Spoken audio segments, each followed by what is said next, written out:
Hello and welcome to your tutorial on the Tools of Historian quiz.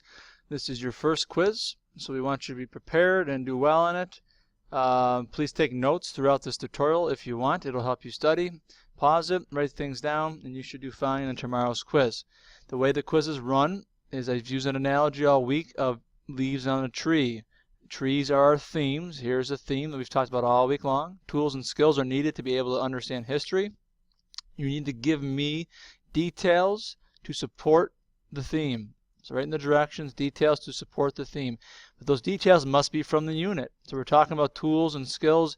If you start mentioning tools and things you've seen elsewhere and other stuff from cartoons you've watched and all these kind of things, those aren't the tools we're talking about. They are the details, the vocab words, the things we've talked about in class. That's what we're looking for. So make sure you're supporting that theme with details from this unit, from this class. You're basically trying to prove the statement below that it's correct by putting those leaves on the trees. So here we go. You're looking for, you need to know about AD and BC. When you're talking about vocabulary words, if you write down one tool you need to know is what the difference between AD and BC is, that's not enough. You need to write down what AD and BC mean.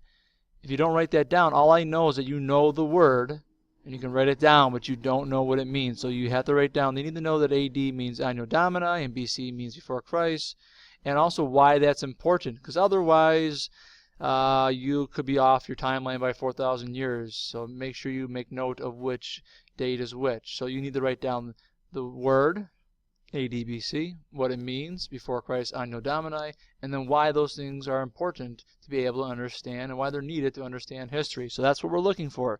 You've got a lot of vocab words like circa, decade, century, all those kind of things we've went through. Cause and effect, primary, secondary sources, Paleolithic, anthropologists, artifacts, fossils.